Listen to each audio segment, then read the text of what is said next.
El doctor Javier Tello, un experto en temas y políticas de salud, está nuevamente con nosotros. Doctor, bienvenido y gracias.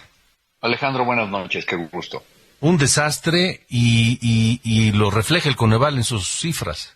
Pero por supuesto, mira, déjame poner un poquito de contexto, ¿eh?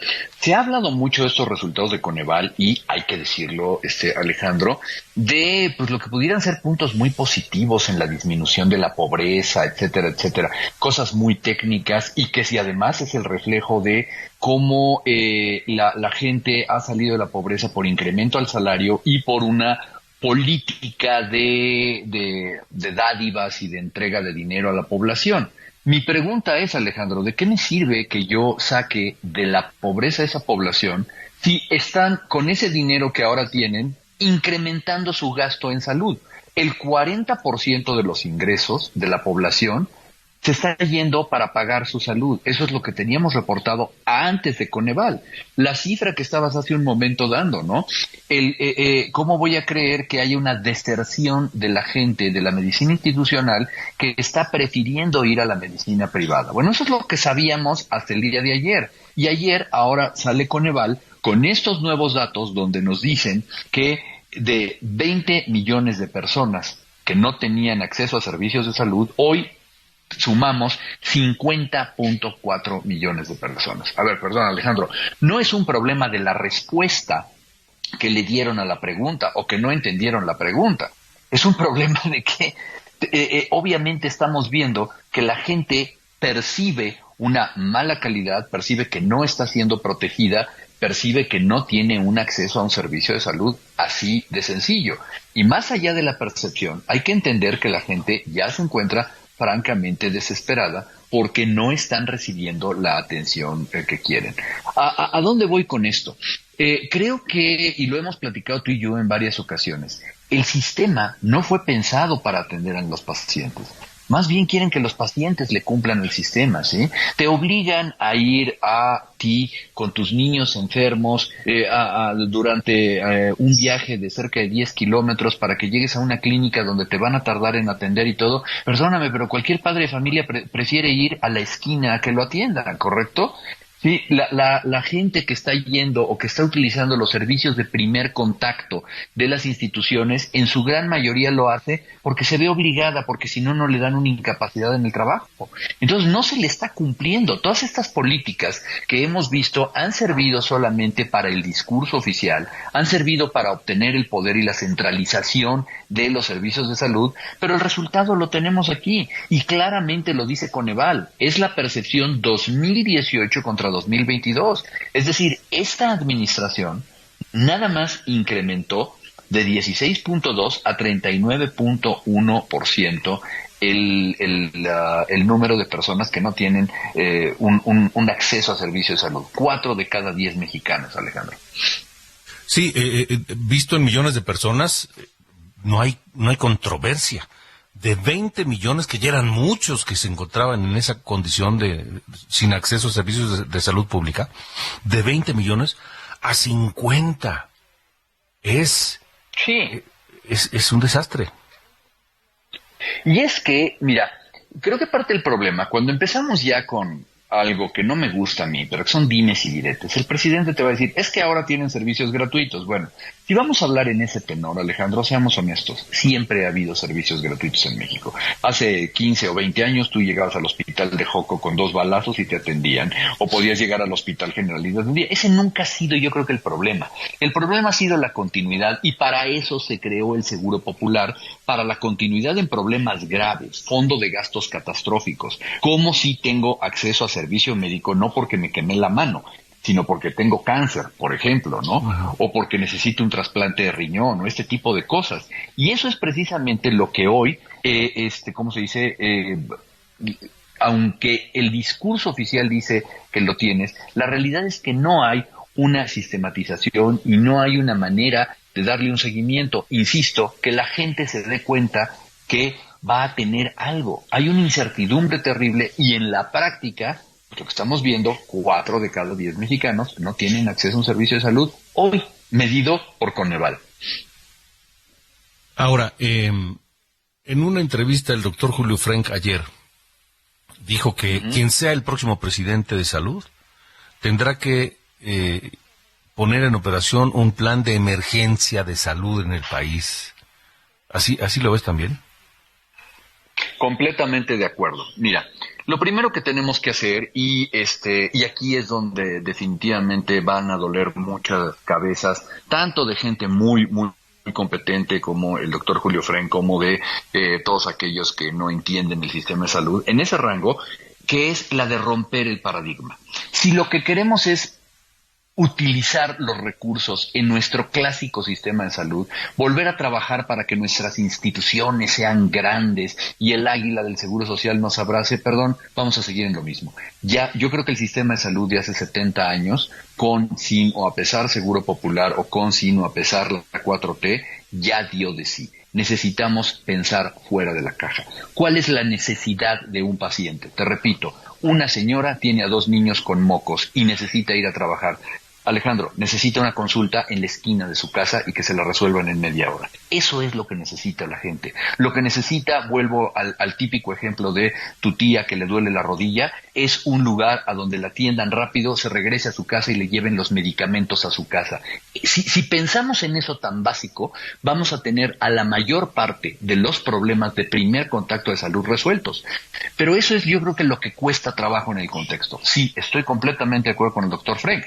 Se va a necesitar una intervención de emergencia, pero si esa intervención de emergencia es volver a utilizar de la misma manera los mismos recursos, nada más dándoles la vuelta, no, es que mira, ahora lo que vamos a hacer es tener, porque ya escuché esto en las redes sociales, el problema era que tenían una credencial, entonces necesitamos credencializarlos a todos. El problema no es de credenciales, Alejandro, el problema es de que no me obliguen a mí y me castigue el sistema por no seguir las reglas del sistema. El sistema tiene que pensar en los pacientes y lo que estamos haciendo hoy es pensar en cómo enaltecer al sistema.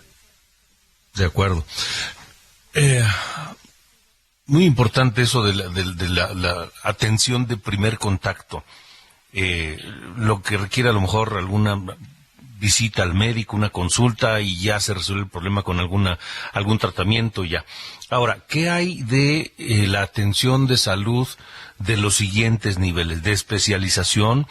Y luego, digamos, de la alta especialización. Estos institutos, el de nutrición, el de cardiología, el de cancerología, todos estos institutos que tuvieron, y hablo en pasado sin saber, porque hacia allá va mi pregunta, tiempos gloriosos que eran los grandes institutos de atención de altísima especialidad, que tenían lo mejor de lo mejor, ¿siguen teniendo ese nivel? Mira, los Institutos Nacionales de Salud siempre, como tú lo dices, se consideraron la joya de la corona del sistema. Y una de las primeras cosas que se vieron a partir de esta administración, tú recordarás cuando empezábamos a hablar antes de la pandemia, de cómo estaban fondeando, y tú recordarás aquellas protestas que tuvieron los directores de los Institutos Nacionales de Salud, la bronca que hubo enorme en el Instituto Nacional de Neurología. Esto fue antes de la pandemia, Alejandro, ¿sí? Precisamente porque de repente empezaron a recortar fondos. Y lo que está ocurriendo es que hay una visión terriblemente torcida de la economía de la salud. Entonces sí, tienes razón, la alta especialidad en salud debe de recuperar un fondeo importante. Te voy a poner otro ejemplo fuera de los Institutos Nacionales de Salud, ¿sí?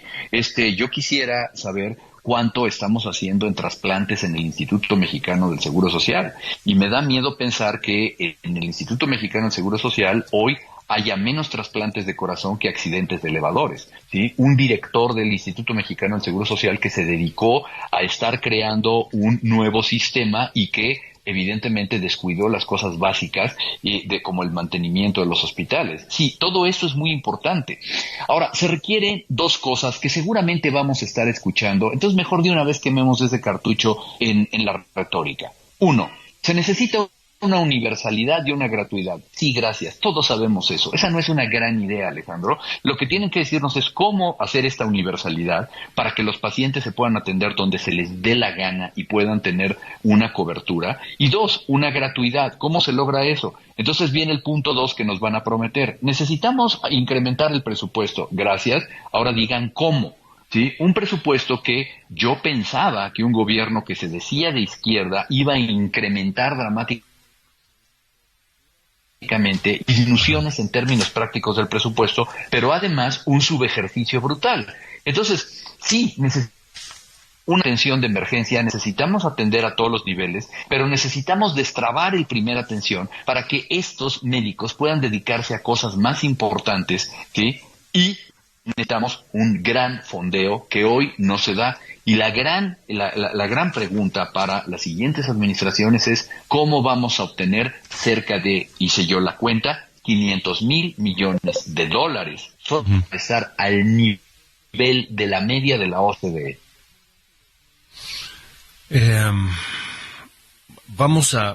Eso se va a llevar tiempo y mucho dinero.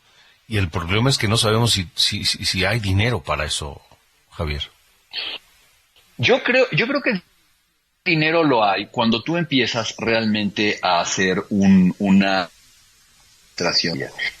Seamos honestos, y todo el mundo, sobre todo quienes de este gobierno, te van a decir que no tiene que ver una cosa con otra, pero a ver, todo el dinero que se requiere de la salud pudo haber salido de proyectos que hoy no eran necesarios. No era necesario crear una aerolínea, como no es necesario tener un tren en Yucatán, como no es necesario tener una refinería que no refina nada, como no es necesario haber gastado y tirado dinero a la basura cancelando un aeropuerto. De todos esos proyectos, si todo ese dinero se hubiera dedicado específicamente con una sola cosa al sistema de salud, te voy a decir de mejoras sustanciales en la atención y tendríamos realmente la gente muy contenta. Imagínate nada más que si se hubiera utilizado la inversión en salud de una manera inteligente y pensando primero en los pacientes, seguramente que hoy el presidente estaría realmente siendo aplaudido por la política de salud y no con ya no sé en qué cifra vamos, con la 7ª cifra ahora con Coneval que nos dice lo mal que estamos.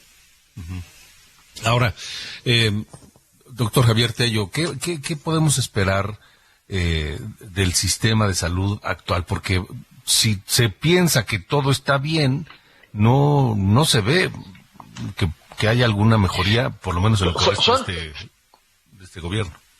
Y son dos problemas, Alejandro, son dos problemas. Uno, que siga igual, y dos, que creamos que haciendo lo mismo vamos a obtener un resultado distinto. Por eso te decía yo que necesitamos cambiar el paradigma.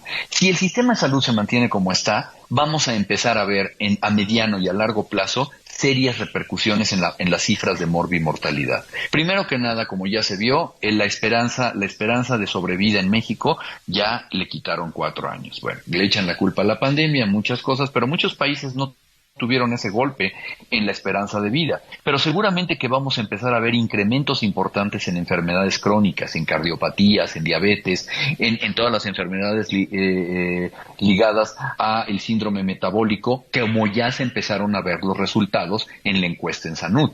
Y vamos a ver entonces que vamos a tener una mayor mortalidad en este tipo de enfermedades. Vamos a empezar a ver, espero que no, pero podemos llegar a ver resurgimientos de enfermedades prevenibles por vacunación. ¿Por qué? Pues porque no se le ha dado la seriedad adecuada a los programas a la manera de recuperar los programas de vacunación como los teníamos. El sistema de salud como está no nos va a dar para mucho, ¿sí? Comenzando porque el 40% del dinero de la gente ya se lo gastan de su bolsillo en salud, y eso es completamente contrario a lo que se estaba buscando. Pues, doctor Javier Tello, muchas gracias, como siempre, por estos minutos para nosotros. Un gusto, Alejandro, que estés muy bien. Igualmente, te mando un abrazo. Gracias. Buen fin de semana, igualmente.